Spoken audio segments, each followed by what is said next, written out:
thank you very much, Max, as the new Director of Public Prosecutions. You've come before this committee before and given us extremely helpful evidence as independent reviewer of terrorism, and we're very pleased to see you in your new role of Director of Public Prosecutions to help us with this inquiry. As you know, we're the Joint Committee on Human Rights, which means we're half members of the House of Lords and half members of the House of Commons. And in this inquiry, we're looking at a number of issues which concern members of Parliament. I think that we know there's a strong commitment in Parliament to freedom of speech, the right to demonstrate, the right to challenge and question institutions.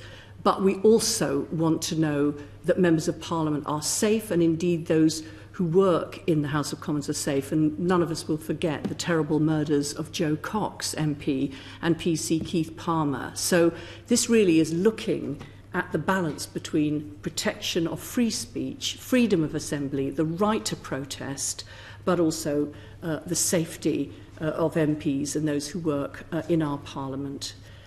So I'm starting by asking Fiona to ask a question. Yes, good afternoon, Mr. Hill. I want to ask you a question. I'll ask a question first to give you some time to think and then set it in the context. Our question is, how does the Crown Prosecution Service distinguish between robust political debate, which has to be protected, and behaviour which is criminal? And we're considering this in and around Parliament. In your letter to the committee, you said, in your view, democracy is strengthened, not threatened, by free speech and freedom of association. True free speech means speech that may be rude and shocking. True freedom of association may be boisterous and loud. However, there are unquestionably persons who purport to exercise these freedoms, but who are in fact committing criminal offences. Thank you very much. Can I say thank you for inviting me here this afternoon? And of course, I start by saying what this committee of all committees hardly needs me to say, which is that freedom of speech is protected by law. That said, it is not an absolute right, and where it is necessary to interfere with freedom of speech, that must be done in a proportionate manner, and the law must be reasonable in that regard. I think that what I meant in my letter is that we do have, and have long had, a number of criminal offences which apply in this arena. And let me say that they apply to online activity just as much as offline activity. You are right, of course, by your question to say that we need to distinguish between that which is nothing more than political, robust debate, just as much as everyday debate on the streets or wherever. But the Court of Appeal, more than a decade ago, has looked on more than one occasion at what the law requires, and depending upon the offence that we are considering, what the law requires is something that is elevated to the grossly offensive, or in other statutes, something that is menacing. That means a combination of considering what is in the mind of the maker of the remark or the conduct, in other words, whether they have it in their mind, or we can conclude that they must have had it in their mind, that they were setting about creating fear, an atmosphere of intimidation, and if so, that is a strong pointer towards the conduct going too far and coming within the sort of protection that the law can afford. Equally, there is a difference between something which is rude and something which is grossly offensive. The Court of Appeal, in cases of Collins in 2006 and Connolly in 2007, told us that the words grossly and offensive are ordinary English language, ordinary English words, and so we abide by that. In other words, what their lordships were saying is that it's perfectly possible for a jury, who generally will sit in judgment in these cases, to decide what has crossed the line between the merely offensive and the grossly offensive, or between the rude and insulting and something which is menacing. So our prosecutors, who of course spend all their time in court presenting these cases, will approach the conduct looking at and applying the same test that we do in all areas of crime. There is no special test here. They will apply the code for prosecutors and they will determine whether the evidential stage test is met. And that means that it is more likely than not that a jury or the fact finder will conclude that the conduct is either menacing or grossly offensive. So that is how we look at it.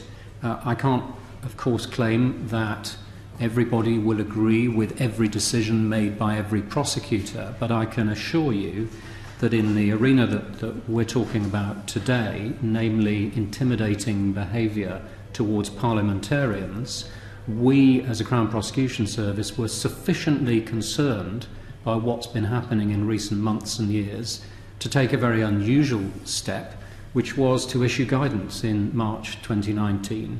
And I'm grateful for support from ministers, government and elsewhere for ensuring that every parliamentarian was given a copy of that guidance. That means that we are firmly in the territory, we believe, where conduct has got so bad, has become so bad, that frequently it does cross the lines that I've tried to identify. Thank you.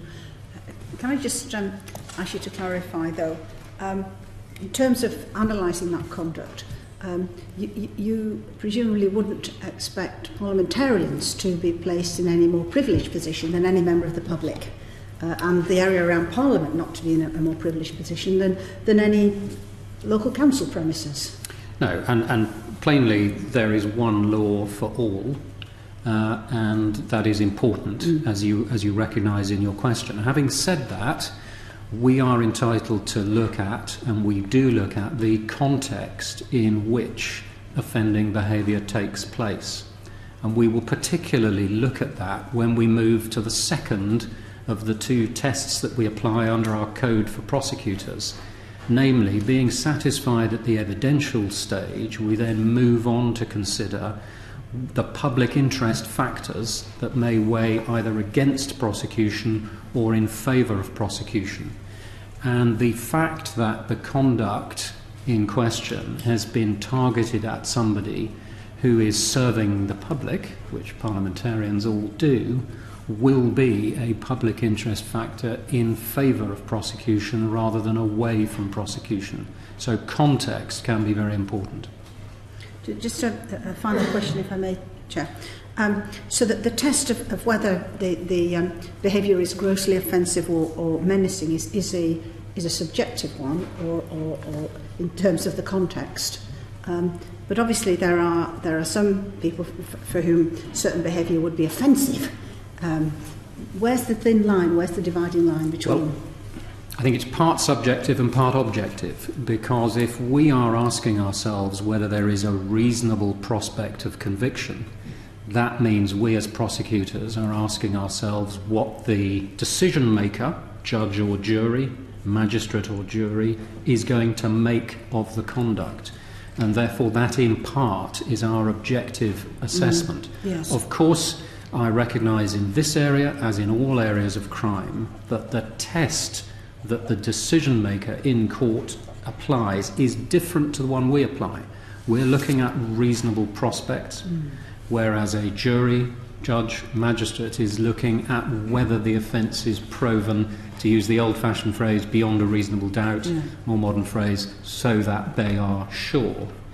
But we are entitled to look in the round at the offending behaviour, applying public interest factors, looking at the context of the activity, for example, whether things said are then backed up or supported by things done, physical acts. But I don't want to be overly prescriptive about this. There are offences that can be committed by words alone, and there are offences which are unlikely to be committed in isolation by one word or one expression, but they might be, depending upon the precise context that we find the activity or the expression was uttered. Just one last question, if I may. If there were no words uttered, peaceable assembly, what would be your view then? Well, there we're moving into a slightly different arena, because where I've already recognised that freedom of expression is protected by law, freedom of association is protected a different way in European Convention terms, Article 11 as opposed to Article 10. But again, that is not an absolute right, and there are ways in which, at least since 1986, through our Public Order Act, you as Parliament have determined that there are circumstances in which assembly and indeed procession can be interfered with to the extent that is necessary under the relevant sections of the Public Order Act, and its sections 12, 13 and 14. It may be that recent events around Parliament and in central London will cause you to ask further questions about that.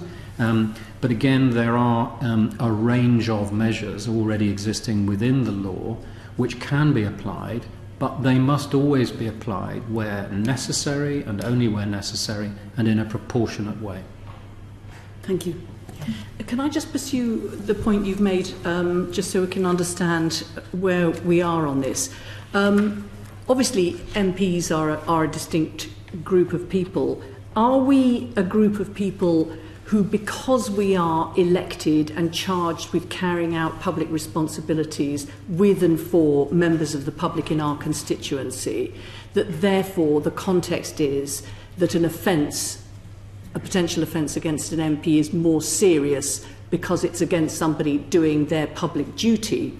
Or are we, because we've put ourselves forward as MPs, we've put ourselves into the public domain, therefore we should be a bit more resilient, have a bit of a thick skin and put up with things that other members of the public who haven't put themselves in the public domain wouldn't have to put up with? Which is it of those two? Well, and can I just give you an example? Yes. But don't not answer my in-principle question because of this example. If you've got an MP's office where the MP does their work with their members of staff, and from top to bottom of their door is daubed paint saying scum. Now, on the one hand, that's criminal damage. Is that criminal damage which is worse because it's characterising an MP, it's in trying to intimidate the MP and their staff, it will be intimidatory for other people who are visiting the MP's office? Or is that part of the rough and tumble of politics? It's only a bit of paint, they should put up with it. How do you see it? Well, plainly, robustness is part of the territory for anybody serving in public life. But, can I put it this way, whatever sort of parliamentarian you are still human, and you are entitled to be treated with respect just as much as anybody who is not in public service. So the context in which you act as an MP or a member of the House of Lords is relevant to our consideration in at least two ways. Firstly, to slightly echo what I said earlier, it makes it more likely at the public interest stage that we will place weight on the circumstances in which the offending behaviour has happened, whether that is daubing something on a constituency door, speaking to someone online or offline. It goes to the intent, doesn't it? It goes... It's about the intent to intimidate. That is a factor. It certainly goes, though, to the seriousness of the offence and the likelihood at the public interest stage that we'll prosecute. And I said there are at least two ways in which it's important. The second is that it may be very important at the sentencing phase of criminal proceedings as an aggravating factor which will elevate or increase the sentence when the judge comes to pass his or her sentence. And as to the nature of the conduct, of course, it's very difficult to react to specific factual scenarios. But I think that it's right to say that there can be a cumulative effect of conduct, I repeat, online or offline, which will make it more likely that the law has been transgressed and proceedings will follow. When we issued guidance on what we called our social media guidance, I say issued, we reissued it in 2016, we referred there to public interest factors, including whether the target of activity was serving the public, whether it was a coordinated attack, and we coined a phrase, virtual mobbing, which you will find in our 2016 guidance. And so when we see that, the building up over time of a wall in a coordinated fashion against somebody who is serving the public, all of those things both make it more likely that there'll be criminal proceedings, and that on conviction there will be an aggravating factor which will come to play when it comes to determining sentence. Thank you. David. Thank you very much for your what you've said so far. It's been very interesting. You twice made a reference to online and offline, as if the two were the same. But as you know, a lot of really nasty stuff goes on online. One feels that people going online has a capacity or a consequence where people feel like they've greater opportunity or indeed greater liberty to abuse people and so on. So is it just simply the same whether it's online or offline, or are there some differences between the two? Well, there are some differences which I'll come to in a moment, but the first thing to say is that we apply the same two-stage test whether the activity is online or off. The code for prosecutors apply.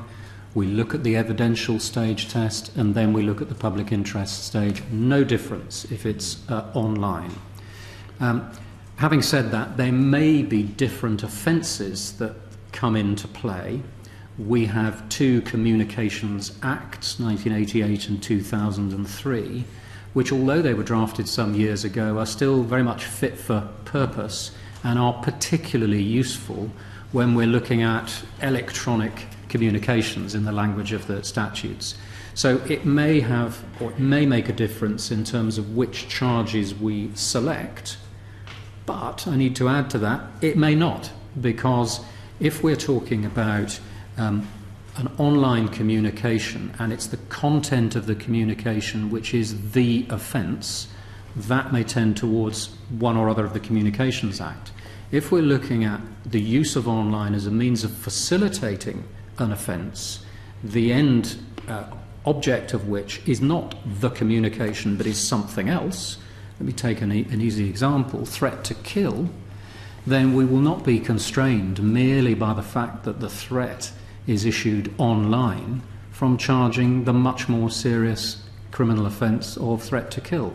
And can I finally say, because my background, as the Chairman alluded to, is in counter-terrorism, that I've prosecuted terrorism cases for many years in which online communications form very often either the backbone, the chronology of the criminal offending, or found very serious charges to be placed on a criminal indictment and placed before judge and jury. So in those various ways, actually we do not regard the crime as any lesser because it's online. And can I just add that those who use their keyboard either in their own identity or setting up false identities should be careful before they believe that they have the benefit of anonymity by virtue of keyboard or by virtue of some false identity, as was found by a convicted defendant by the name of Jared Kirkman last month, who, by setting up what he thought were anonymous identities, issued malicious communications against 7 members of Parliament, and at the end of last month was sentenced to 10 months imprisonment as a result of the charges that we brought. So anonymity does not protect you. Right. There's another thing which I noticed of what you said. You used the term menacing a couple of times. Dealing obviously as a situation where there isn't a direct physical assault, but we're being threatened by, or that. Actually, just to give you what might be an example of it, and see what the reaction is. There was a situation where a number of, say, protesters or whatever, instead of going along to the green or where it might be, become aware of the members' dwelling and go in a group, people, to the member's house, standing on the pavement. They don't try to break in, but they're there, and almost, I think, menacing is the right term to use on that. I mean, what would your response be to that? Well, I think, of course, I need to repeat that we must all be careful, whether we're prosecutors or investigating police officers or anybody else involved in the criminal justice system, to ensure that we are not stepping too far and we are not criminalising the mere act of walking from one place to another or saying one thing or another. But with that important warning, under the Communications Act of 2003, it is Section 127 of that Act that creates the menacing communications offence. And that is directing us all to look at what is in the mind of the person, or in your example, the persons who have gathered. If they intend to create a sense of apprehension or fear, then, and that is apprehension or fear in the recipient of their conduct, maybe MP, maybe a member of staff working in a constituency office, then that is one of the key elements of the offence, and it becomes more likely that prosecution will follow. So it needs to be used sensitively, but we certainly have the tools in our legislation to determine when something has moved from disturbing or rude behaviour into grossly offensive, or a communication which is unpleasant into one that is creating a menace because of the intention in the mind of the perpetrators. So we will look for those sort of factors. Thank you. Karen. Thanks very much. Pursuant to that, this issue, we touched upon the issue of cumulative impact, and this is as true online as it is offline. If people joined a mob, then they would be aware that that was part of a collective, Yes.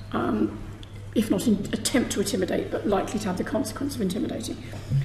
The concept of the pylon on social media has some of the same characteristics. And there are people who will receive thousands, in some cases, well, at least one case, 10,000 or more, messages, retweets of an aggressive message. Is there a way of dealing with that in law at all, as far as you can see? Well, again, I think we have to be very careful. One can imagine a situation where the pylon, to use your phrase, may involve nothing more than a retweet of a single word or a single phrase, where it would be difficult to say that it amounts to what I termed virtual mobbing. Where, however, there's coordinated activity, it may amount to virtual mobbing. So I think what I'd say is that it's unusual, I'm not going to say impossible, but unusual for a single word or phrase to constitute the evidence for the commission of an offence. But context is important, and context here, to follow your question, does involve the extent to which others are encouraged to follow suit, and whether it does amount to use the phrase a third time because it's in our guidance, virtual mobbing. Mm-hmm. So we would always look very carefully at that, abiding by what the law requires, namely to protect freedom of speech, save when necessary to intervene, and only intervening in a proportionate way. As to how we cope with it, though, that just gives me the opportunity to say that we at the Crown Prosecution Service and colleagues at Metropolitan Police Service or elsewhere around the country are not alone here. There are others, we tend to use the word stakeholders, who can also play a part, and I would absolutely include social media companies, the providers of online platforms, in this. They're not lawyers, they're not prosecutors or investigators, but there is a role for all, including social media companies, to bring to the attention of those who will investigate activity online just as much as offline, which may be offending against the criminal law. So I think my answer is we all have a role to play. Thank you. You mentioned about the guidance that you've issued for Crown prosecutors, and obviously there are Crown prosecutors looking at threats to MPs all around the country. How much is it a matter of consistency, So what is menacing in West Yorkshire is menacing in London and vice versa? Or how much is it context specific, whereby if there's a mounting threat in a particular area, then that is something which would indicate that there should be a prosecution, whereas in another area, when there's a lower heat, yes. Although the same elements of the offence are there, it's not regarded as necessary in the public interest. That's one question. The second is, how do you know about this? You've issued the guidance, but how do you monitor what your prosecutors are doing in respect of criminal offences against MPs? Do you have a working group? Do they report into you? Do they discuss difficult cases with you? Do you have a sense? We've got a sense because this committee is doing interviews, confidential interviews with MPs, and we're hearing what they yes. say about prosecutors in different parts of the country. But how are you trying to monitor that? So thank you. To take the first question, of course we have to leave space for regional variations, because as you rightly say, that is part of context. And so I leave some room for the possibility that the heat, the temperature might be different in one regional context from another regional context. So I leave some room for that. However, we are a national prosecution service. The purpose of issuing legal guidance, which we do on all manner of offences, I've simply selected our social media guidance because it's relevant today. The purpose of issuing that is to drive towards consistency. And we do seek consistency in applying the same tests and in applying and adhering to the guidance that we give. As you know, the Crown Prosecution Service is divided into 13 regional areas, but can I assure you, you know this already, we have extremely experienced and dedicated prosecutors, experienced in this field of criminal law and almost every other field of criminal law in any geographical area you care to name. And that is a robust system which involves oversight at local level by senior prosecutors, by the chief Crown prosecutor, and where necessary, that oversight can escalate even further. Which brings me to your second question.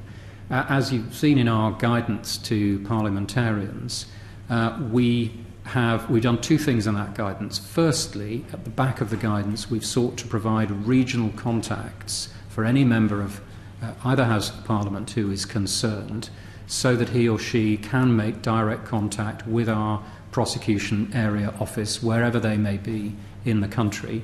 And secondly, we are now, because of the rise in the incidence of grossly offensive conduct towards parliamentarians, we are now capturing centrally more information on the cases that we bring. I think I've already provided to the committee an index of cases that we've brought in recent years. So that is all within our central knowledge, our database. It is possible to compare and contrast the prosecutions that we're bringing in one area or another area. And I can assure you that my very senior prosecutors are looking at that information on a month-by-month basis in order to scrutinise the way that decisions are made and to look at the outcomes from our cases. So that's a long way of saying I believe that we capture the effort of a Crown Prosecution Service nationwide. That's the whole purpose of having a national service rather than a series of independent regional services. Okay, just one final question, if I may. To what extent are you aware of and do you believe your prosecutors are aware of the context and the impact that this particular sort of activity, whether it crosses the evidential threshold, which it does in some cases and doesn't in others, is having? So, for example, are you aware that it's changing, that this sort of activity is changing the way MPs go about their work and engage with their constituents? Well, I've personally had meetings with MPs, so I hope, although of course I accept it's difficult to place yourself in a position and I can only, at some levels, imagine what it is like to be on the receiving end of this sort of conduct. But I have tried to place myself in the position of MPs. That is where the guidance is derived from, and that is why either late this month or I hope on a date early next month, we are convening a round table here in Parliament, which all MPs are welcome to come and to explain to us if we're still lacking any understanding of what the true context is. But I think we are gaining that understanding. And can I just add that in terms of treating offending seriously, looking at the index of cases that we've sent, I mentioned the Kirkman case because it happens to be the most recent, but we're talking about a high number of prosecutions, different outcomes, different sentences, but a high number of prosecutions involving actually a large number, particularly of MPs, who have been on the receiving end of this conduct. We're not shy of prosecuting when it's necessary to do so, and just reflecting with one statistic, looking at online offences. I referred earlier to the Communications Act 2003. We prosecuted over 6,000 cases under the Communications Act 2003 in the year 2017 to 18. So this is not a rare phenomenon. That's over 6,000 cases. And because we keep data on this as well, of those, some were additionally flagged or marked as hate crimes. In fact, the statistic is over 7% were marked as hate crimes. That, thinking about hate crimes, is an increase on the previous year of 12.7%. Now, those statistics are not specific only to MPs and parliamentarians, but they show us in a wider context that this sort of criminality is rising, not falling. And I'm in no doubt whatsoever that it's rising in the context of parliamentarians. I mean, I think one of the things that we all value about our democratic system here is, unlike most other countries in the world, we are very accessible to and open with our electorates.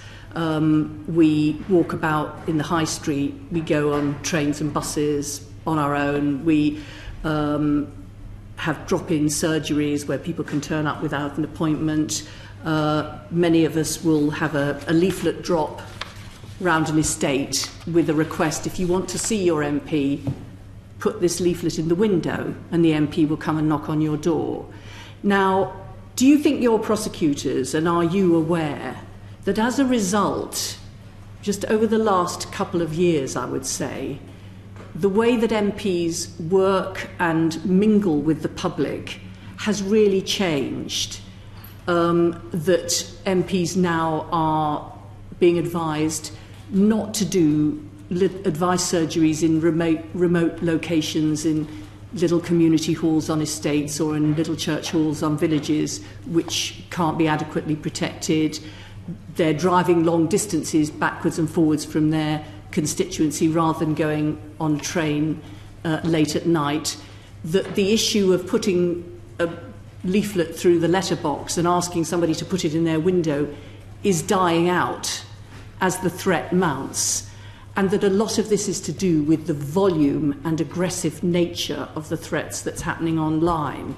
So how do you put that together? How do you, in your public interest decision making, which you do as the second part of your test for Crown prosecutors, how do you look at the general effect on our democracy of the threat where somebody might be one of 15,000, but they are one of 15,000, the cumulative effect is actually making our parliamentarians retreat from the public, which is a big loss for the public and for our democracy. Yes. Well, the practicalities of being a parliamentarian, of course, are not for me, they're for you, which you've explained.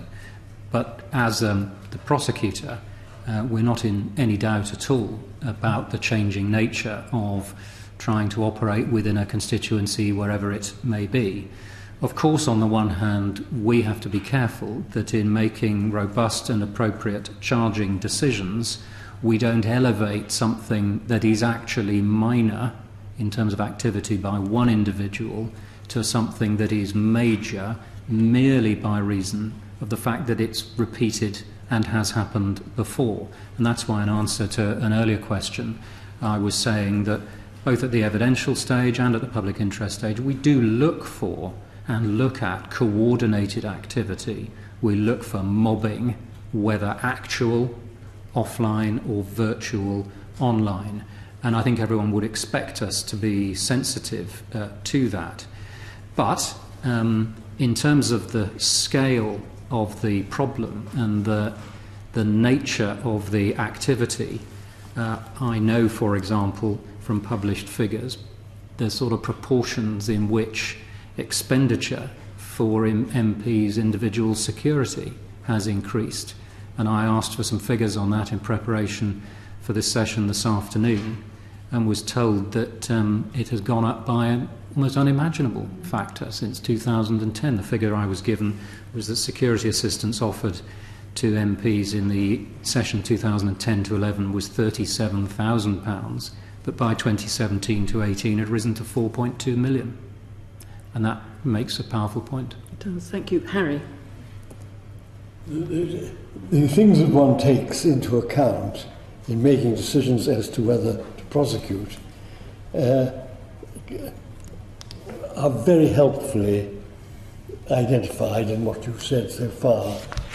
But the context is of the greatest importance, isn't it? In the sense that, what I was going to say, one word that I wondered whether you think it's useful to use is prevalence. Yes. In relation to MPs. If something is prevalent, that makes it much more desirable that action is taken, and it's also much more desirable that the person who's got the responsibility of sentencing is kept informed of information which will be available to you, but if he's a judge, may not be available to him.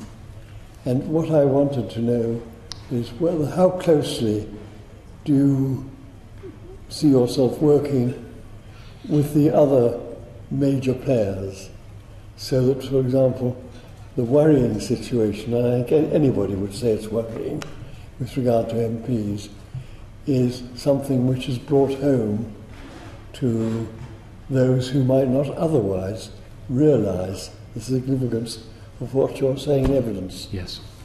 Well, as all judges are familiar with now, the context of the impact of a crime is a part of the material that is provided to a judge, particularly at the sentencing phase. And we've become very familiar with impact statements. I think that we first saw them in crimes of very serious violence, including homicide. But now we see them, as we should, in any sort of crime. That would include, to take one example, which is topical, the context of the seriousness of the disruption to businesses and people going about their ordinary business by the Extinction Rebellion protests. To take another example, the context of the impact on a constituency office and members of staff in that office and their ability to go about their working lives.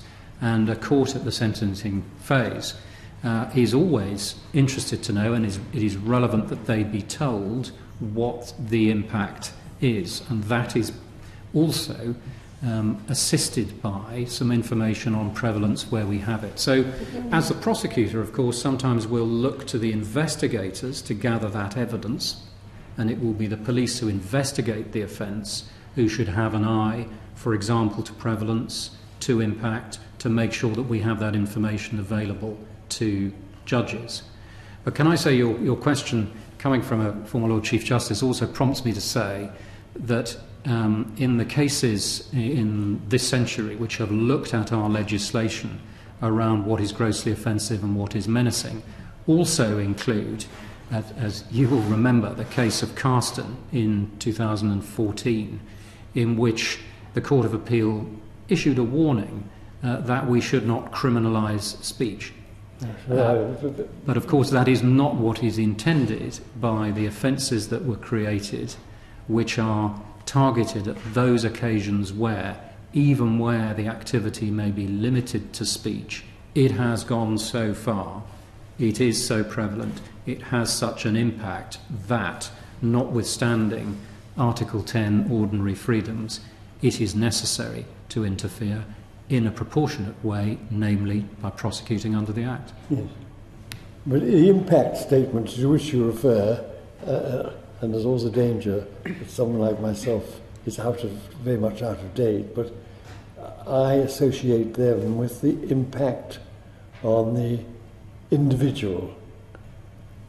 I don't know of the practice also to put before a judge impact in the wider context. Well, I think that impact can be broader than merely on an individual. I mean, that's particularly important, I would have thought, in relation to members of Parliament, Yes. because it doesn't only have the impact on the victim member of Parliament, who may be one, but other members of Parliament who hear about what happens to A, and that's taken into account in their behaviour. Yes. And so you have the sort of things that the chairman was talking about, where the conduct generally of the members of Parliament mean that their ability to perform their role is being limited by the conduct as a whole of what is occurring. Yes.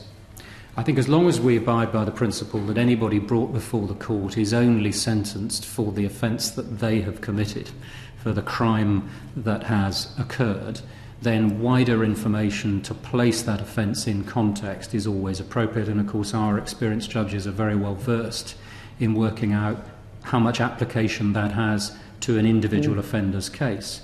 But our social media guidance actually does look at this issue in the sense that one of the public interest stage factors looking at offending on social media is, quote, whether the communication was or was not intended to a wide audience. And I don't think it's very much of a move from your question to say that if an individual or individuals target one MP, depending on how they do it, it may be possible to say that they are sending a message not just to the individual MP who is the recipient, but to all of those who, like that MP, espouse a particular cause, are members of the same party, or are joined on a particular issue. We can see how that does play in and have a relevance, provided it is dealt with on a proportionate basis by a sentencing judge. I think, to be fair, most MPs are not responding to what they hear has happened to other MPs. They're responding to what is happening to themselves Yes. in large numbers. Can I just thank you for your evidence, Max, and also thank you for your letter of the 15th of March, which you sent us prior to coming to give evidence to us, which we've put up on our website, and also the attached schedule of information that you volunteered to us. It was a good example of helpful transparency, which not everybody has followed, which takes us right into the next session. But, so far, we're really appreciative of your help for the committee, and thank you for your work. Thank you very much. Good afternoon.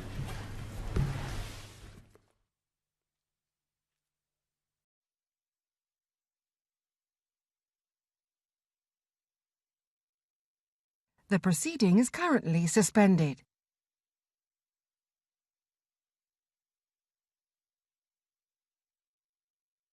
The proceeding is currently suspended.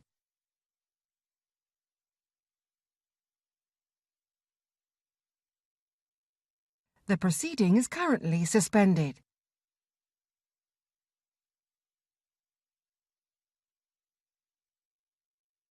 The proceeding is currently suspended.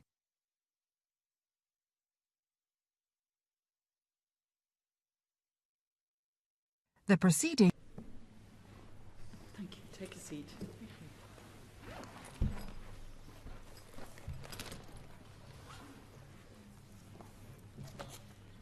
Thank you very much indeed for coming to give evidence to us. And as you know, we're the Joint Committee on Human Rights, which means we're half members of the House of Commons and half members of the House of Lords. And being the Human Rights Committee, we are concerned, as we believe everybody in Parliament is, with the freedom of speech, the freedom of expression, but also the right to life, freedom of people to go about their work in our democracy.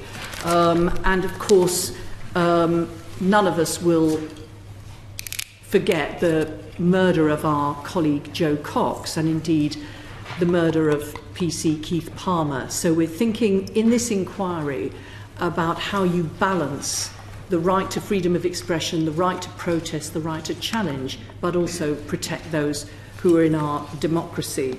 And I'd like to ask Fiona to ask the first question, but perhaps I should first ask you to introduce yourselves. Thank you very much. Cressida, Commissioner of the Metropolis, it's the Metropolitan Police, and I'm accompanied by Neil Basu. I'm the Assistant Commissioner of Specialist Operations and the National Lead for Counter-Terrorism. And Jane Connors, I'm Commander for the Public Order Branch. So, Commissioner, you have overall responsibility for the Parliamentary Liaison and Investigation Team, which deals with some of the threats to MPs, and Commander Basu, you're responsible, as you said, for counter-terrorism. So our first question is to ask you about the scale of the problem regarding threats to MPs. Do you sense an increase? What is its nature and scale at present? Are there particular sorts of MPs who are more likely to be threatened, or are there problems perhaps in particular areas? Well, thank you. Perhaps I should start with an overview, and then Neil, who leads for parliamentary security and, of course, with his national role, leads for what we call Operation Bridger, which you may have heard already in relation to security of MPs beyond London. He will fill in with more facts and figures and detail.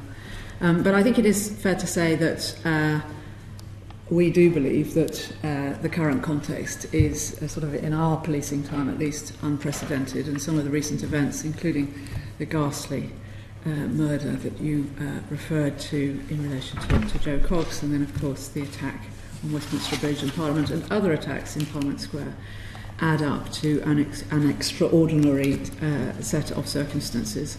And what we're also seeing, which no doubt we will come on to later on, is polarised opinions having a big impact on the scale and nature of protest activity, not just in the environments of Parliament, but beyond, and other behaviours as well.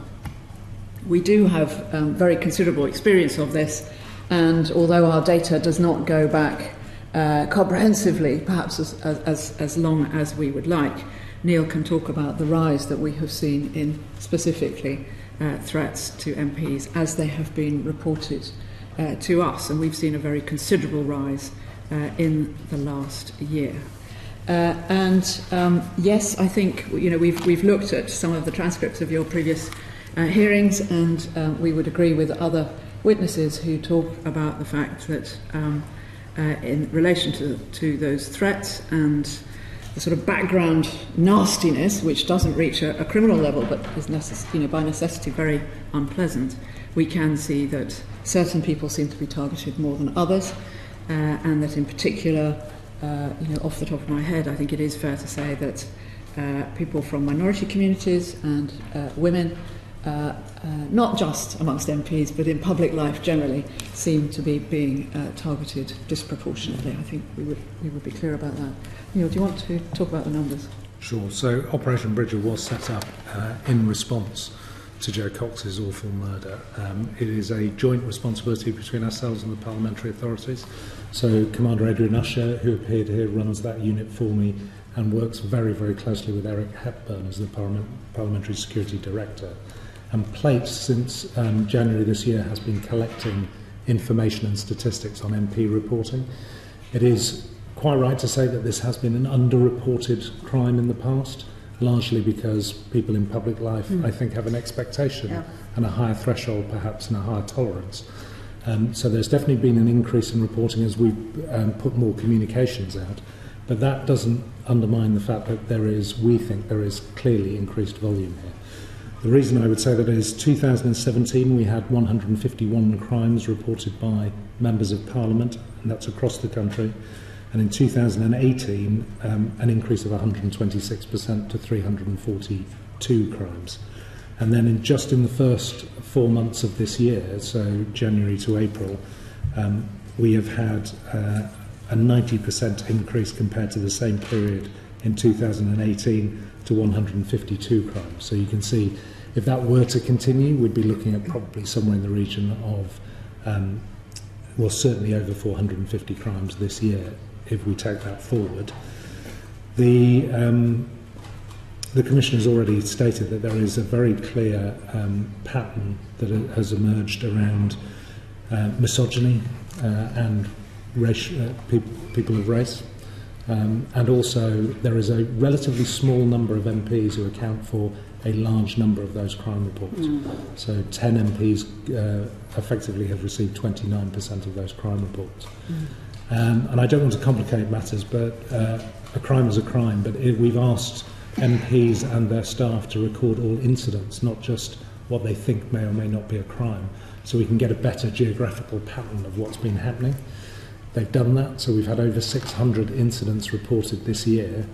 So if I say 152 crimes, but 600 incidents, and there's a clear sort of pattern. London and the South East and the North West are particularly geographically affected. London, we can't discount the fact that Plate does act as a safety net for MPs whose constituencies are outside of London and are able to report here as well. The responsibility for investigation lies with the Chief Constable in their constituency area, but of course Plate provide them with advice and guidance and can intervene with other forces and have a negotiation with local Chief Constables as well.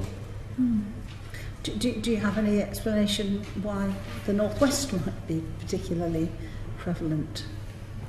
We have theories that come from our crime analysts. So where we look in particular, it's either a large concentration of MPs who are female or black and minority ethnic, or who live in areas where there is a certain political driver for, if Brexit has been a huge driver of some of this post-referendum, that has been a driver. We actually see a relatively even split between people who are being targeted because they're pro-Brexit and people who have been targeted because they remain. But at the moment, those being targeted on Remain is about 47% of the reporting. Those for pro-Brexit is about 43%. So depending on where your constituency is, what your constituency looks like, unfortunately there's no very clear pattern because of course it crosses parties and crosses, you know, the difference between a local MP's views and perhaps their constituency majority.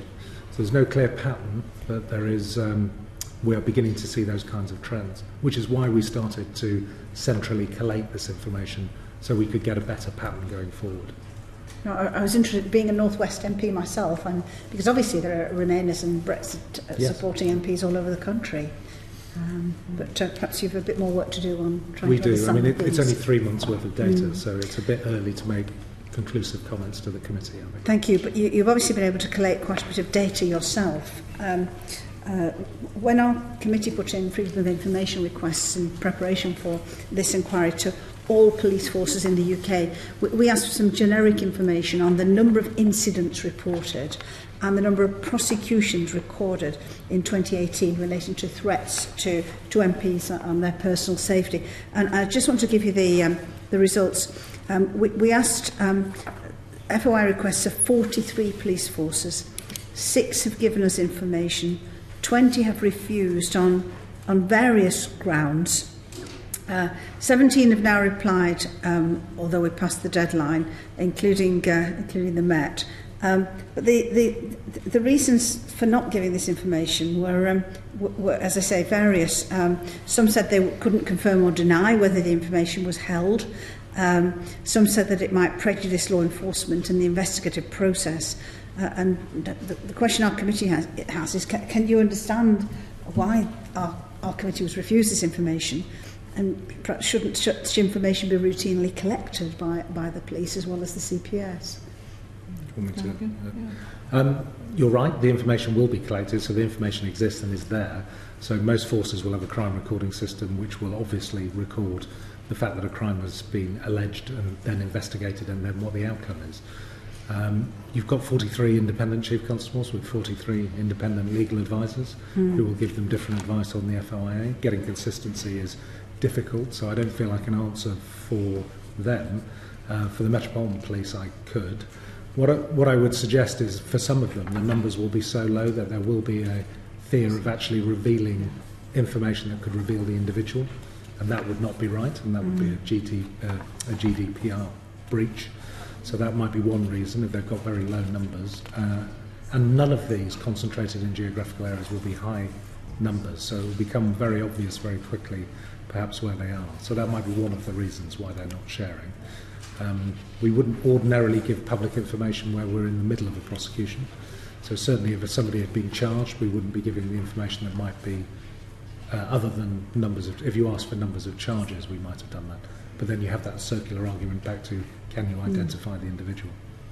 Well, thank you. Would you agree that consistency of approach regarding this whole issue is something which across the different forces should be striven for? Absolutely, which is why we've mandated that the plate will be the central recording agency. So we have a weekly return, so every force is expected to give those figures back into plate on a weekly basis. But as I said, that's 3 months worth of data at the moment, and therefore giving any broad definitive conclusions is a bit early. Yeah. Thank you. Thank you. Can I ask you about the issue of demonstrations and protests in and around Parliament? Now, many people, and if I could ask you, Commissioner, this, many people will have seen TV footage of Anna Soubry MP walking across the road from College Green to come back into the House of Commons with people shouting abuse into her face right close by to her, and her having difficulty getting through to get into her place of work, i.e. the Palace of Westminster. But police officers, your police officers, standing by and not intervening. Now, when I saw that footage on television, I thought, why isn't the police officer stepping forward and saying, move along, please, and, you know, let her through? I felt very uncomfortable to see the police officer just standing there whilst a woman who was doing her job was having abuse and threats and menace shouted into her face. What did you think when you saw that footage? Were you thinking, get in there and intervene? Or were you thinking, oh, that's good, he's getting his chance to protest? So I think the first thing I'd want to say is the buck stops with me, the Met take our role very seriously in protecting MPs and Parliament. We absolutely think that it is not acceptable for parliamentarians, MPs and beyond, who work in the estate to feel either harassed or intimidated, they shouldn't feel that they cannot go about their proper business and their lawful duty. That's a kind of given. We also recognise that there's been increasing concern, partly for the reasons we've been talking about before, about actual threats and the degree of protest that there has been outside Parliament. We have a particular job in relation to people who wish to express their opinions. We have to prevent crime and disorder. We have to protect lives and property, of course. We have to uphold the law, and we also have to ensure that people's rights, as the heart of this inquiry of this committee, are balanced so that people can express lawfully their opinions, but that right is not an unfettered right, as you know, and it is balanced with other people's rights to go about their business safely and peacefully.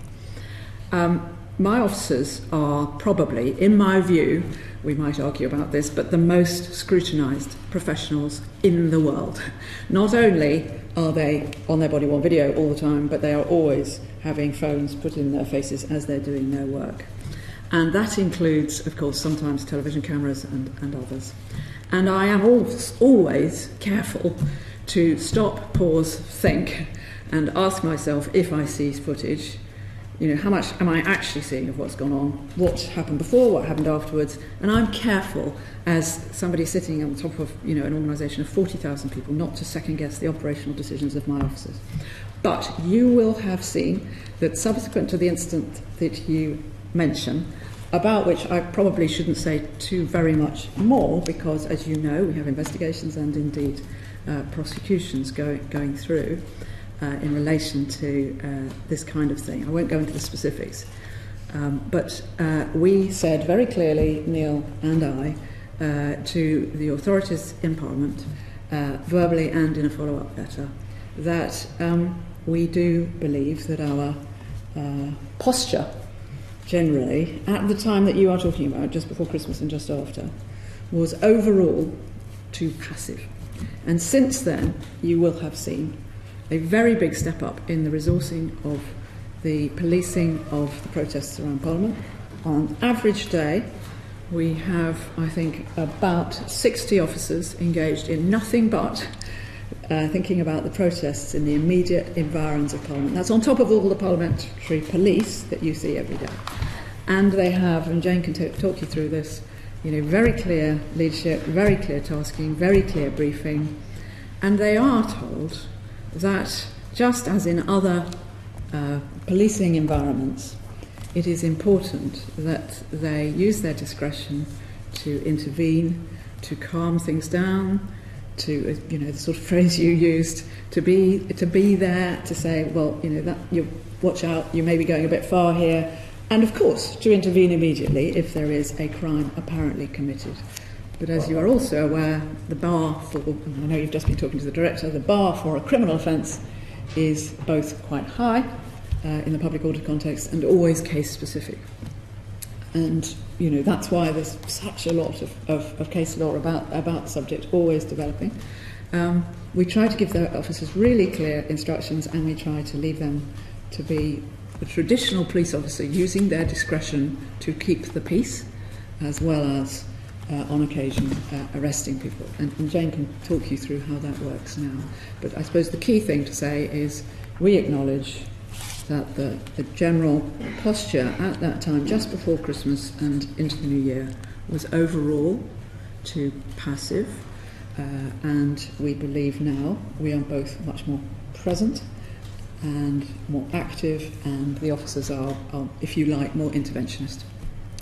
Thank you. In respect of keeping the peace and public order, I'd just like to explore the issue of how far you think MPs should change their behaviour in response to threats, or how far the threat should be pushed back. So, for example, you might have seen in evidence that this committee was taking last week that Joanna Cherry, who's a member of the committee, was saying that she couldn't walk across Westminster Bridge after a vote without people blocking her way and shouting in her face. And she was then advised, well, you can take a taxi, that's how you get out of Parliament to your home.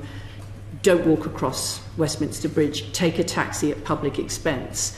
Now, how do you feel about that? Because I feel about that actually an MP should be able to walk like any other person across Westminster Bridge at 8 o'clock at night, and the public purse shouldn't have to pay for MPs to take taxis. Isn't that about the level of public order that's obtaining? How far should we be retreating in front of this threat and buying our way out of it? Or how much should it be down to the police to make sure that there is order and safety on the streets around Parliament? So I think clearly different people will respond differently. Different people have different feelings about their own ability, their own sense of safety, what they want to do and be. And it would be wrong for me. Can I just stop you here and say something about Joanna Cherry and about people's feelings? Yeah. Because I picked up when you said something about MPs shouldn't feel harassed. Yeah. It's not about MPs feeling harassed, it's about MPs being harassed. And Joanna Cherry is not a snowflake who would require extra protection. She's probably one of the most robust members of this House. We're talking about actual You know, you're not feeling somebody is shouting in your face and blocking your way. Somebody is shouting in your face and blocking your way. How much is it your responsibility to get a taxi to avoid that situation? Or how much is it the police's responsibility to make sure that that sort of thing doesn't happen? So I wasn't for 1 second suggesting anything at all about Ms Cherry. I have no idea. And I completely accept what you say, of course. But I think you would agree with me that, you know, hypothetically, I walk about London any time of day or night, don't mind, will do. And other people who might be maybe 25 years older than me, or might be disabled, or might have a particular reason for feeling fearful, wouldn't do that. So I'm just saying different people have different tolerance of risk.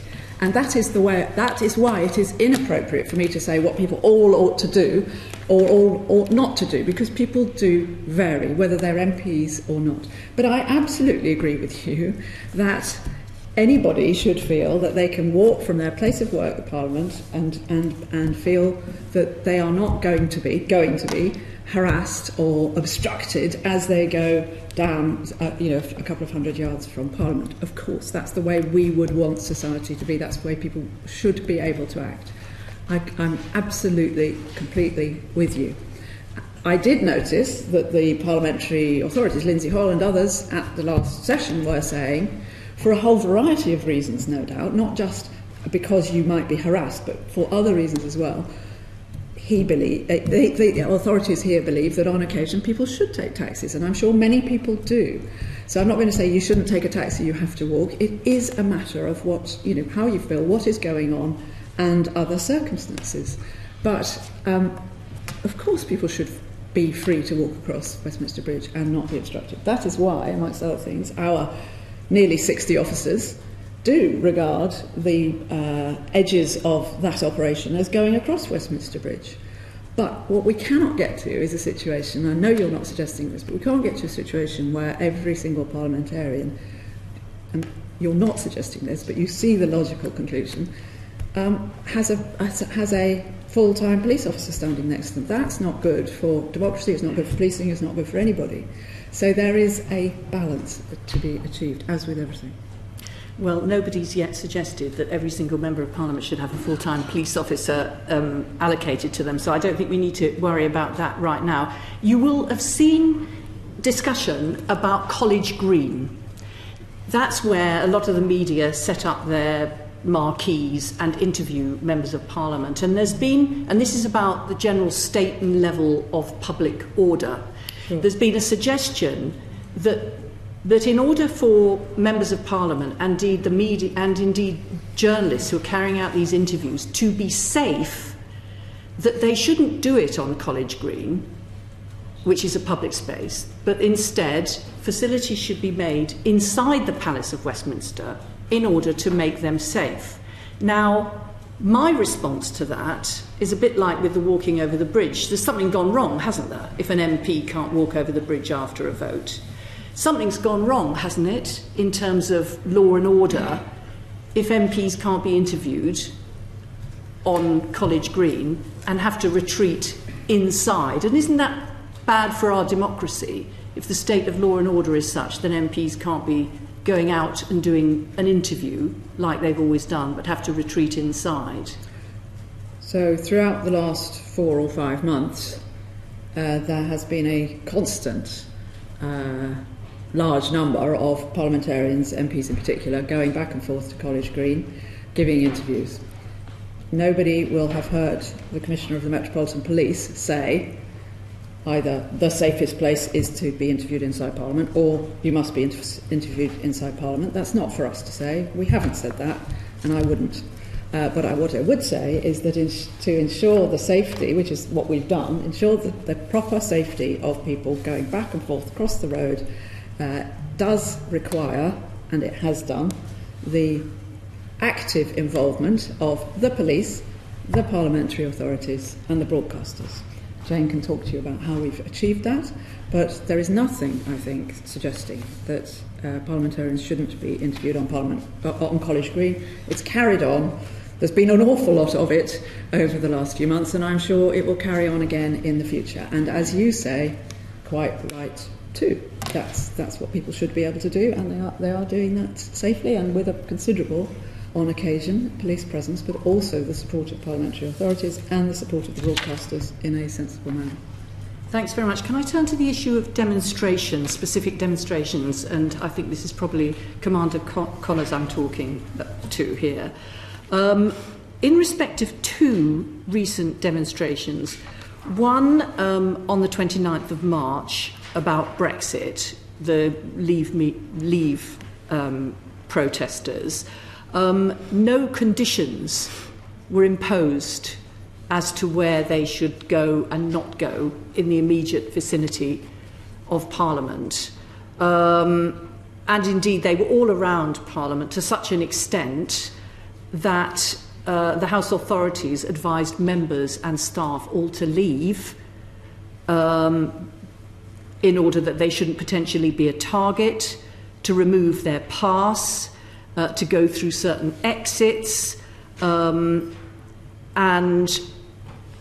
indeed, right outside my office, we could see outside St Stephen's Tavern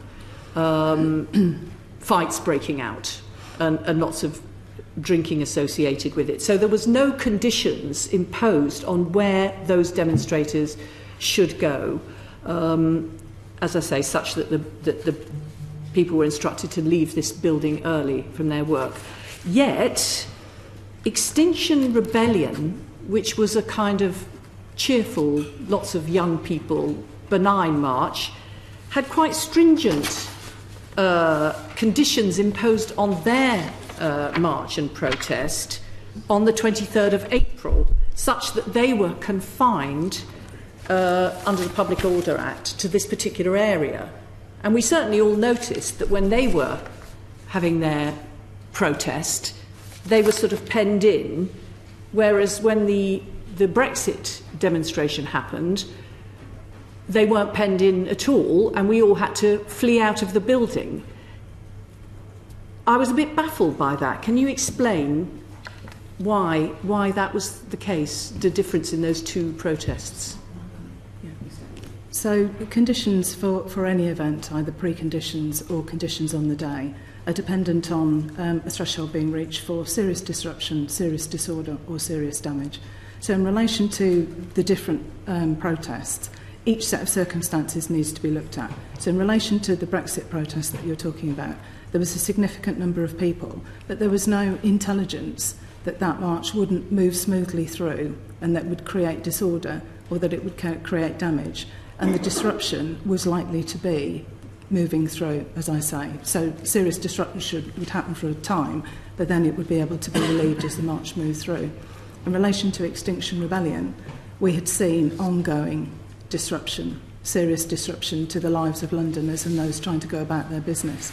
And in relation to that particular day, there was a large amount of negotiation done with the Extinction Rebellion. And actually there was an agreement, whilst we put conditions on it, that they would go into the centre of the square. And actually they weren't contained in that point. The cordons were put into place as they came into the square and they went onto the grass area.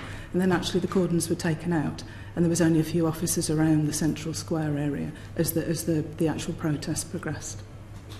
But can you see, from our point of view, being on the spot and observing this, how odd it seemed that the Brexit demonstration was literally obstructing all the streets everywhere and indeed causing sufficient menace in the view of the House authorities that people were instructed to leave by particular exits, and yet the Extinction Rebellion one was so different?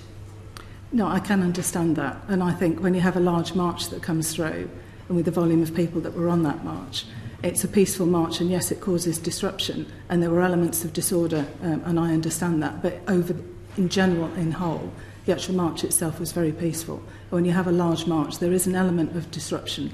And actually, the legislations and the thresholds say that there is a level of reasonableness around protest in terms of disruption and actual thresholds whereby you will expect a certain amount of disruption that goes with protest. Thanks. Can I just ask you specifically about Parliament Square? and the Police Reform and Social Responsibility Act 2012, and also the GLA rules in relation to Parliament Square, because it basically, the rules are, and obviously the police have got some responsibility to enforce these, not to have amplified noise equipment, but we saw on the Brexit demonstrations lots of megaphones and people shouting through megaphones, that banners shouldn't be attached to trees, railings or fences, whereas they are routinely, and that you mustn't interfere with the rights and freedoms of others to use the square, including those just passing through the square and tourists. I mean, I've seen, as no doubt your officers will have seen, tourists pushed out into the street in Parliament Square because the pavement is full of demonstrators shouting at MPs as we drive in. So I'm just curious as to whether or not these rules are not, whether there's been some decision not to enforce these rules anymore in terms of things like tying placards to railings and shouting through megaphones on Parliament Square. So the actual land itself and the actual is the GLA in terms of the protests that go through there. And whilst the guidelines are there and the offences exist, depending on the protest, they will allow some activity in relation to that. And in order for us to be able to enforce that, the landowner needs to say that they're not going to have it. So whilst I understand that the legislation is there, it's not a case that it's not applicable. In the different marches, the GLA will look at the authorities and what they're going to allow in those processes.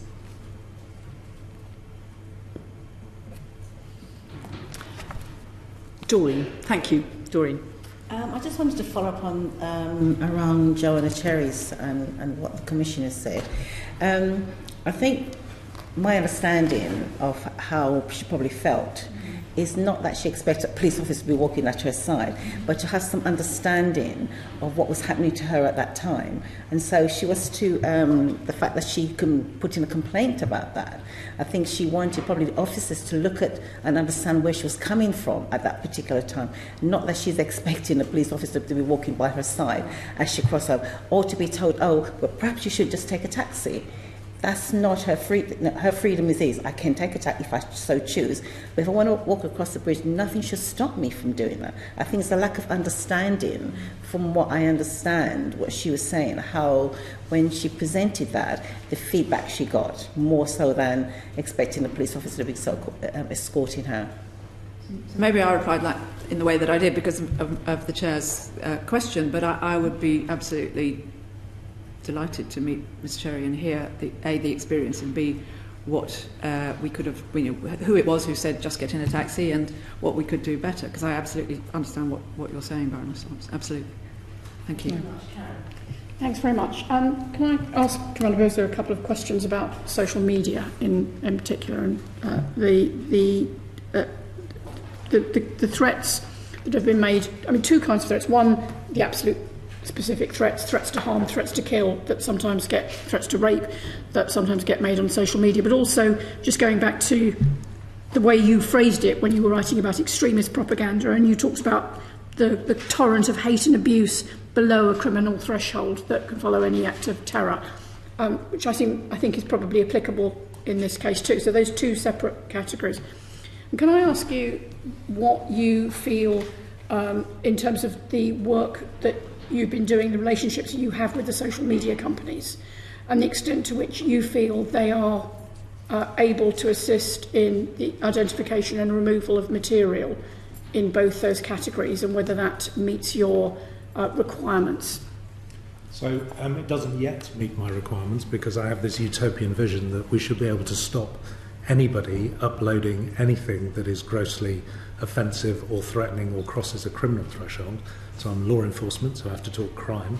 So if it crosses a criminal threshold, we should be able to stop that going out before it gets posted.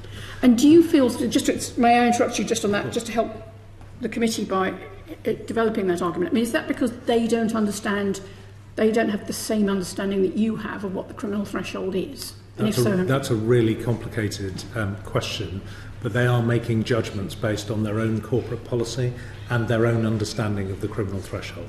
And that is not a great place to be.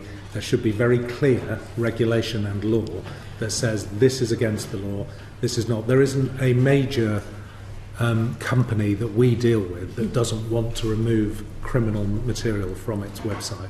It's a reputation and a revenue issue for them, but those two things are inextricably linked.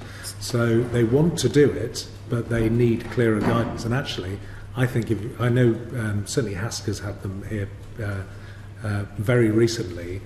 I think they're looking for better guidance from government and the legislators about what it is they need to do. Well, help me understand that then, because I mean, if you are having, as the police, you are having to make decisions with the Crown Prosecution Service about taking forward prosecuting against criminal acts. Yes. You have that law. It's pretty clear. Why is it that social media companies are not able to operate on the same understanding of a criminal offence that you are? Some of them employ lots of lawyers, former national security experts, former police officers. Some of them are able to make that distinction where the law is very clear, but we're not really talking about criminal thresholds here, where it's obviously terrorist material, where it's obviously grossly threatening material. That's one thing. They're starting to look at hate speech, which we probably wouldn't prosecute, or that the DPP probably wouldn't prosecute. Sorry to interrupt you again. So on the first category, the category where there is something that you would understand to be a criminal offence, yes, they are responding immediately and clearly and taking down that material. There's no question of ambiguity or questions of definition there. No, they are doing it, and they're doing it. I think I've read their evidence in front of the Home Affairs Select Committee, and for some companies there's still a question of ambiguity. But they are not police officers or prosecutors, and therefore they would rely on that. So in an ideal world, what I want is for them to be able to do that themselves. So there is no way this country could afford a police service that could police the internet. It just won't happen. It's just not even worth debating it. It is vast, and it is so difficult even for trillion-dollar capitalised companies to have the technological might to do this routinely. What I have seen, and I've been doing this for 4 years throughout the rise and fall of Daesh, is a massive change in their attitude. So what they have done over the last 2 years has been a sea change in behaviour. So they are starting to, but you put it very clearly, and it isn't that clear yet. Largely because, and my technical experts tell me this, I think we overestimate their technical capability. So their ability to spot everything and take everything down is really limited. Their artificial intelligence, their machine learning has to keep learning all of the time. And the minute things change, even by a fraction, it becomes very difficult to detect, which is why my utopian ideal is that it never gets uploaded in the first place. Because so the new online harms bill, which gives them an hour, that isn't good enough for me, because in an hour it can be replicated, changed, and its DNA footprint changed so many times and go to so many different channels, some of whom will never deal with law enforcement or governments, that it would be impossible to detect. So it's really difficult, but we are on the verge of a partnership with these people where they want to take more responsibility and they want to do more, and I'm pleased that they've finally come to the table and are doing something about it. But, I mean, on the one hand, there may be a clear explanation for this, but on the one hand, you say the beginning, you've used that word a couple of times, beginning in 2019 of a recognition of the need to take greater action. But also we know that there's been an upsurge in the number of cases. So partly the expansion of social media, but partly trigger events, the referendum and others have led to that. So would it be true to say that in your view they are running to catch up? Sorry, Commissioner.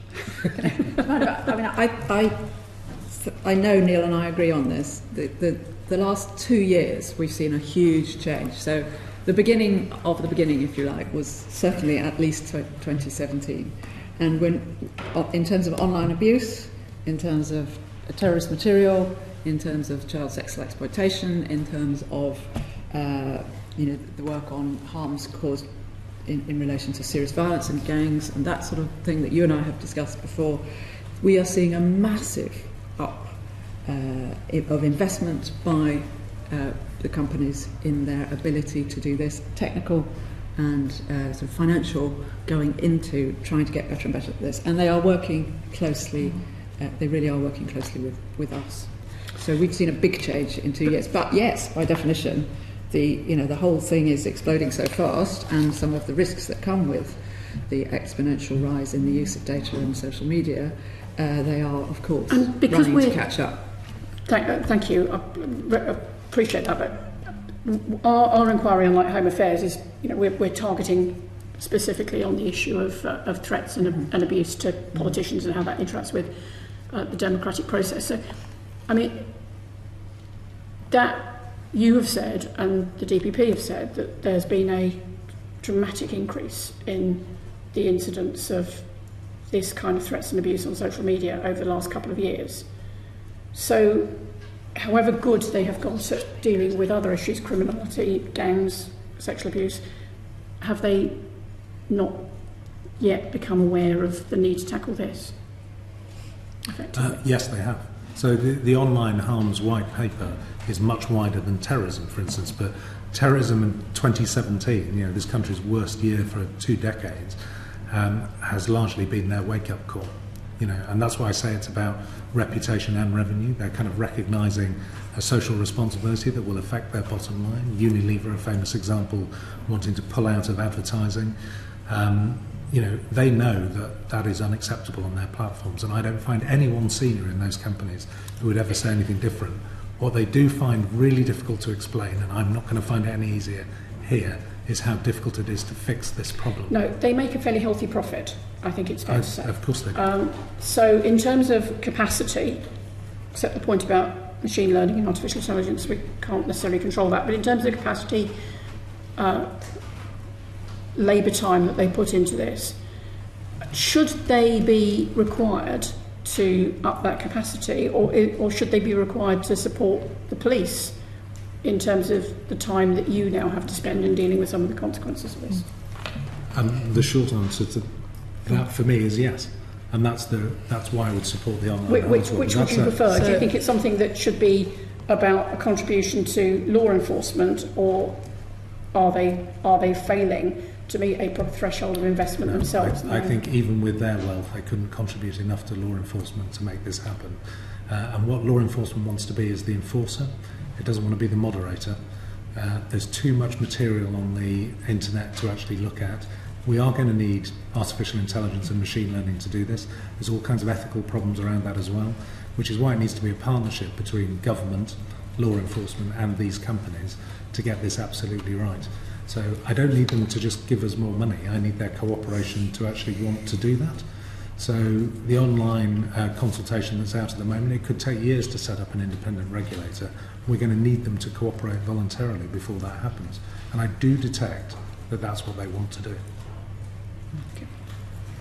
Are you saying you detect that they want to pay some money to the police to help you deal with the offending that is that's being... not what I said. Because I was going to say that's news to us. They didn't mention that when they were last here. No, but there's a serious point here. If they are making, as Karen said, a profit out of a business which is providing an opportunity for a scale of offending in an area which has not hitherto been the case because this is new technology, shouldn't they be paying for the downstream consequences to the police of this? In a bit, I mean, it's not a perfect analogy, but sometimes, football clubs pay for extra policing.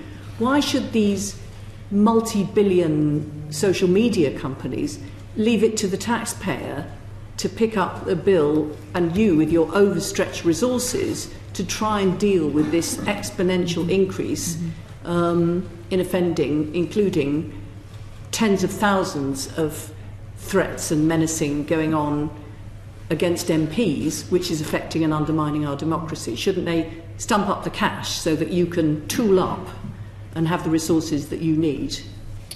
So, Chair, I think this question, as with so many that the committee is wrestling with, are very properly highly complex, highly contentious policy questions.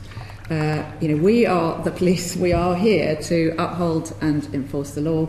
We also absolutely understand that there is a very critical balance between, for example, free speech and association, which is something for Parliament and the public and policymakers to decide on. It's not for us. We work with the law and the case law that we have to do our best to balance people's rights in the way that we have been sort of instructed, if you like.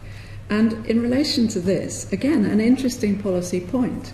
But at the moment, the only way in which we can charge for, and you gave the parallel, you say, example of football for special services, is extremely limited. It has to be work which we would not otherwise be doing. I wasn't saying, shouldn't you be charging? I'm saying, do you think you should have should we have that put into the system? I think we all appreciate sure. That's not in the system now, sure. But the question is, do you think that would make sense? I'm sure the answer's got to be yes. Why don't you just say yes? No, I'm not going to just say yes, because it isn't for us to say. Of course, we always want more money, and we are very stretched, and we would take, of course, more money that is legitimately given to support us in a variety of ways. But at the moment, the law that covers where we can charge is very, very limited, and must be a good reason for that. Well, and the good reason is that we are a public service, yeah. And we only provide special police services, as it's called, the ones we charge for, when it is over and above our normal duty. So it would be a fundamental change in the law that governs how the police are funded and our constitutional position. And we're in fundamentally changed circumstances because of the internet. That's the point, isn't it? Mm-hmm. It's just that I was picking up what Commander Basu was saying about no police force can afford to police the internet. I mean, we're talking about a new situation, and you're trying to work out the partnership. Sure. But I don't think that you should assume, though it's very flattering that you do, that because public policy is in a certain position, it must be good reasons behind it. Sometimes it's because something just hasn't actually occurred to people yet, and this is a new thought that we're exploring. Of course, we would be delighted that this committee explores that, absolutely, and the other issues you're exploring as well. But I simply don't think it is right for us to say yes or no, because there's a lot of complicated things to think through, not least the practicality. We're focusing here on the social media companies, and we're focusing here on abuse, and we're focusing particularly on abuse against parliamentarians. But the internet, you know better than I, is a massively complicated world with all sorts of contributors, which both enables us to prevent and stop crimes in many respects, but also has opened up a whole sphere, we've touched on them already, of different types of crime and enablement of crime. For example, cybercrime. So if you were to go to this policy change, say the police should charge the social media companies to, then why not the other providers? Where would it end? There'd be lots of things to think about. Of course, we are more than agnostic. We would be very content for people to think, look at this. But all I'm saying is there is a reason why at the moment we can only charge when it is over and above our normal duty. And although the internet has changed circumstances, I think most people would say it is our duty to police the internet at the moment. Neil's point is it's such a high volume, just as with fraud, we cannot possibly enforce our way out of the problem. Therefore, prevention is the important thing. Preventing things going up that are abusive would be our utopia, of course. Thanks. Sally? Well, actually, it's rather linked to that, if I could. Commander Basu, you said when we were talking about the companies assessing whether something was over the threshold of criminality, that they were looking for more help from Parliament. Can you just expand on that? What help do they think we can give? Is it a change in the law, lowering the threshold? Or that's not for me to say. That's for government to say about whether there's a change in law. But I think that's it. So what they're looking for is clarity in the law. They want to know, because there isn't. I mean, British law is not just case law. We've just had that conversation about public order. It's a lot of common law. It's a lot of stated cases. It's not just what's on the statute books. They're global companies, they operate in multiple jurisdictions, and they're trying to decide what's a crime in one jurisdiction jurisdiction, is it a crime or is it an incident or is it something against their policy in another?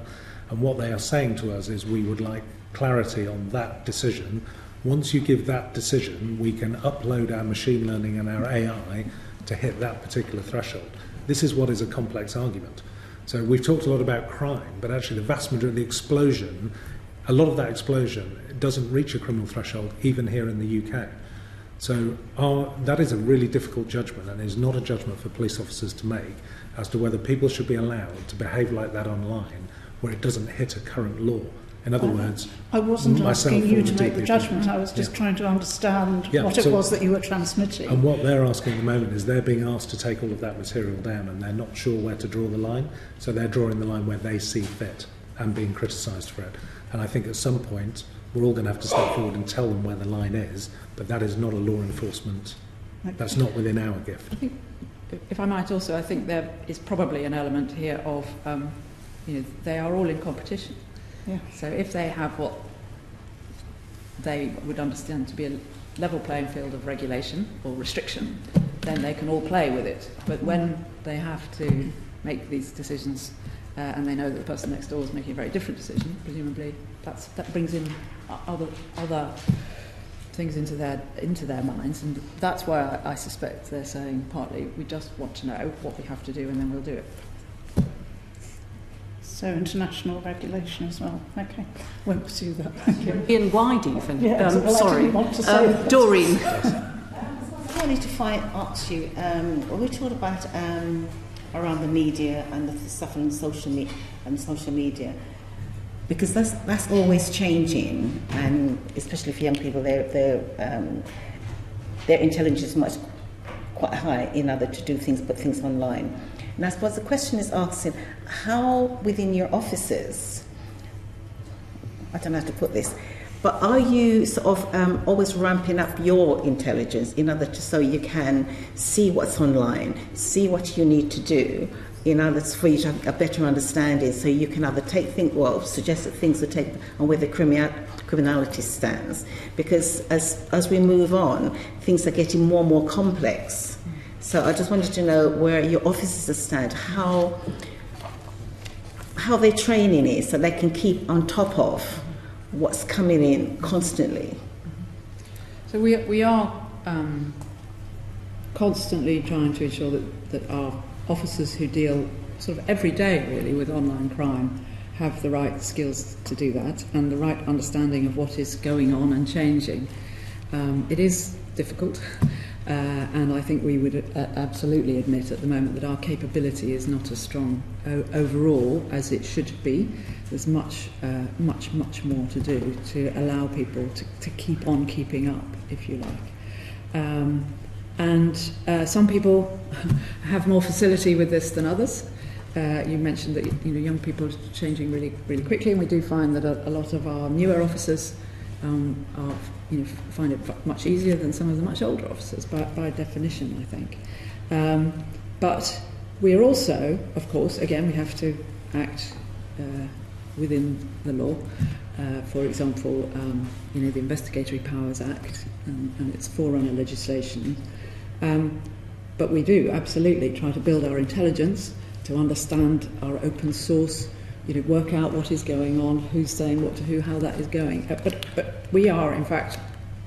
You're catching up all the time. We're catching up, but we're also properly and remarkably restricted, in fact, in terms of where we can intrude into people's privacy in order to work out what is going on. But we are investing in that, I think, and we are investing in the technical capabilities and the skills all the time and catching up. Harry. I was very interested to hear what you say, that your impression is that those who are responsible for what goes on online, and in fact place matters online which are the sensitive area, are at least wishing to cooperate. Do you see that as a positive, as very important way of improving the position? Yes, I think it's Absolutely. fundamental. Yeah. It's fundamental. We couldn't do this if they hadn't wanted to cooperate, and I think we'd be in a more difficult place if we hadn't experienced what we had to experience in 2017 to get them to this point. Yes. And do you think there's room for further improvement? Yes, very much so. So some of the things we've been talking about are how do we improve the technology to spot what's going up? How do we improve the technology to, if it actually manages to get uploaded and published, how do we speed up our ability to take it down? Those conversations are happening all of the time now. I'm lucky because I work in a very niche area of policing, and my great partners are the UK intelligence community, and we are all working very closely on techniques to make this more likely to happen more quickly in the future. The difficulty is, and the Commissioner has just said it, is I work in terrorism. So you cannot apply the same kind of covert, intrusive techniques that we use to catch terrorists against some of the other things we're discussing here. And part of the difficulty is, which you have, is you haven't got a line which you can draw.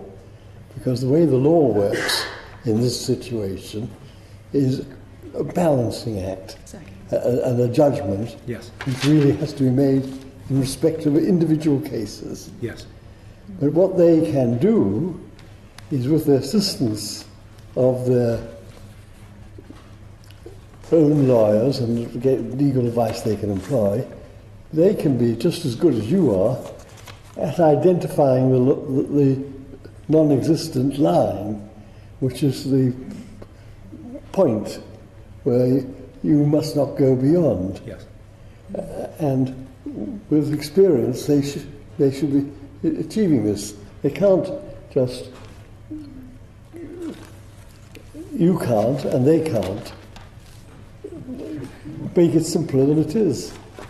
Yes, and I think that's absolutely right. And I think we've seen some actions recently from Facebook and Twitter where they have made independent decisions, and they've decided, I don't care we don't think that's a crime, but it's against our corporate policy. Now, the Commissioner made a really important point, is they are all in competition. These are commercial companies. What they want to be able to do is operate on a level playing field, and what they're nervous about is putting in steps that will actually mean that their competition doesn't have to do any of that. And the steps that they're putting in are expensive, appreciating that they earn a lot of money. But nevertheless, they're commercial companies with shareholders and owners and other people, and they're nervous about that. So they want a level playing field. They just don't know who's going to develop that level playing field. Is it going to be Facebook that does it, or is it the government in the jurisdiction they're working in? Or is it going to be Parliament and the legislation it passes? Precisely, in whatever country they're operating in. Yes, but we are in a situation where the human rights are based on a convention. Yes. And some of the rights are absolute, but most of the ones you're talking about are a question of balance. Yes. And one must be aware, appreciate that, to understand. And what I'd like to know from you, I do think there's, from the point of view of achieving what we want to achieve, it's better that we work with them than force something on them. Yes, I think it is. I think it's much better that we work with them. Not least because their technological capability, their ability to invest in revenue, put their revenue and put it into something that's going to help us is huge. So we want to capitalise on that, and actually forcing or legislating them into that position could cause them to withdraw from what they're doing. So. Yes, can I only say this as for a highly different example? Defamation is a rather similar situation, and the courts have been dealing with defamation for years, and the borderline is equally difficult to identify. But what happens in newspapers, or certainly used to in my day, is young barristers spend their evenings reading what's going to go in the paper next day and advising the newspaper whether that's safe to put in or not safe. And some newspapers will have a higher threshold of what they think is possible, and others will have a lower one. But they can do things that sort. Do you think that the media companies are getting the equivalent of that in sufficient quantities to make it an easier task for them and to make less excuse? I don't think that so this will answer the chair's point. No, I don't think they're doing enough. So there isn't enough resource in that yet. But there's an awful lot more. So the last 2 years has seen a huge rise. So I think they quote regularly 30,000 people looking at this. Well, worldwide that's not enough. So if I was actually I would be asking for them to do more. But I wouldn't be asking for them to give me more resource for me to do more, because the time it would take me to develop skill, train up, recruit, set up the systems to do that. I already have some small niche capability. I'm not going to give you numbers and money because it's at a higher classification in terms of describing what our capabilities are, but it's incredibly expensive and it's a relatively small number of people. Compared to what they would be able to bring to the table in partnership, it would take me years to develop a higher capability if the taxpayer were to give me the money. Well, I was just getting your views on, if I could, but making suggestions to. You've got to help persuade them that it is in their commercial interests to do more than they're doing now. I agree. So I think Neil, the chair of the National Police Chiefs Council, and some other police chiefs meet regularly with the big companies, and that is precisely where we have been and continue to come from. And do I follow from what you've been earlier answers you've given, that by doing that you feel you are making progress?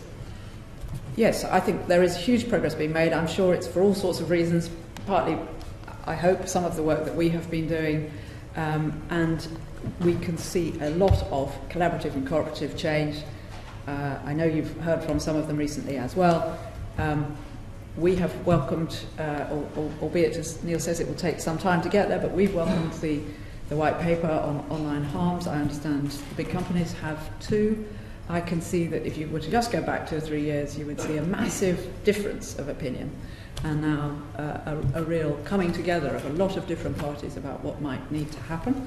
And yes, we want them to do more, and we're working behind the scenes and sometimes semi-publicly like this with them to try to help them to do more. So what we've got to be doing is being careful not to make it more difficult for you to doing what you're seeking to do. I can give you a very clear example of why this is so important. So we set up the world's first counter-terrorism internet referral unit here in London, SO15. It's a national responsibility. It covers the UK. And the purpose of that was to find vile terrorist material on the internet and then go to companies and persuade those companies to take the stuff down. In 12 years, we managed to take 350,000 pieces of terrorist material off the internet. In 3 months last year, Twitter managed something like, I think it was over a 3-month period, it was about 1.4 million pieces. Over the last sort of 9 months, it's somewhere in the region of 9 to 10 million. That's how leveraging their capability when they work in cooperation with us, how important it is. So every European country, Europol has adopted the Internet Referral Unit model, which is about finding it and flagging it to a company. I don't want to have to do that. I want my expensive niche capability to be enforcing the law, not flagging it and asking someone to remove it. I want that unit to be investigating and prosecuting the people who've put it up. So I need them to cooperate in 2 ways. Take it down, and when you've taken it down, tell me who was trying to put it up or who put it up, so I can then investigate that person. But if you look at the scale of what they're capable of doing and what we're capable of doing, there's no comparison. Well, on that very clear note, can I thank you, Commissioner, for your evidence, and Commander Basu and Commander Connors, and bring this session to a close. Thank you very much indeed for coming here to give evidence to us today. Thank you. Thank you very much, Chair.